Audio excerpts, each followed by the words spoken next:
Janelle. Good evening.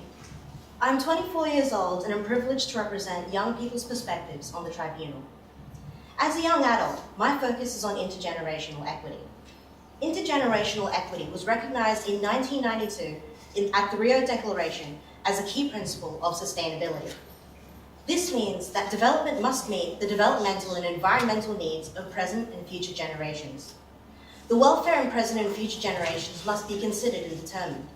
Reef in 1992 proposed a theory of intergenerational equity in which we, the present generation, hold the earth in trust for future generations, recognizing also that the present generation are beneficiaries entitled to use and benefit from it.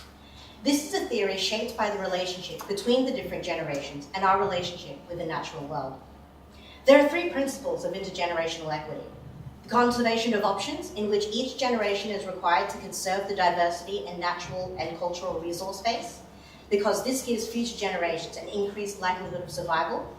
2, the conservation of quality, which requires each generation to ensure that generations that follow enjoy a planet in no worse condition than we received it. And 3, the conservation of access of future generations to the legacy of past generations. In this tribunal for the rights of nature, intergenerational equity refers not only to equity for human life, but for all generations of life. This is consistent with the Universal Declaration of the Rights of Mother Earth, which begins with the acknowledgement that we are all part of Mother Earth, an indivisible, living community of interrelated and interdependent beings with a common destiny. We are connected, and we live in a community of species which have evolved alongside our own. The suggestion, as has been raised by the prosecution, is not that humans come last. Further, what is good for us, what is good for the community is good for the environment is good for us. After all, the earth is our home. Returning to the case at hand, this tribunal aims to determine if, according to the Universal Declarations of the Rights of Mother Earth, the Great Barrier Reef's right to exist, thrive, and evolve have been or are going to be threatened. The prosecution and witnesses have demonstrated that despite the legal protections offered the Great Barrier Reef under existing law, the scientific evidence shows that the reef community's capacity to exist, thrive, and evolve is threatened, and the corporations permitted to carry out behaviour that could destroy the reef are operating on an erroneous structure of law.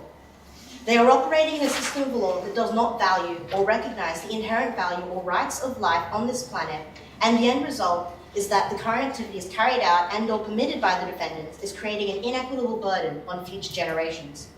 And it will be our cost to bear. As has already been acknowledged, all life is interconnected, and the evidence being raised regarding the impact of the damage to the reef has been happening on human communities themselves. It is clear here that the principles of intergenerational equity are not satisfied. I conclude, therefore, that the rights of the reef community are being violated, including the rights of future generations of life connected to the reef.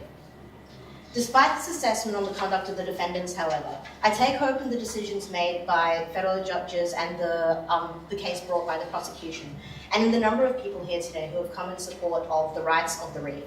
I also acknowledge what a privilege and an honour it is to be here speaking on behalf of young people and the fact that this is possible.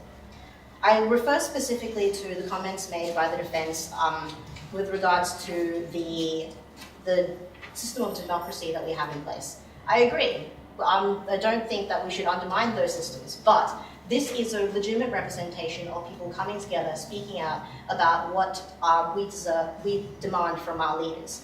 At the end of the day, as Reef, who proposed the principle of equity, stated, we alone, referring to human beings, among all living creatures, have the capacity to shape significantly our relationship to the environment.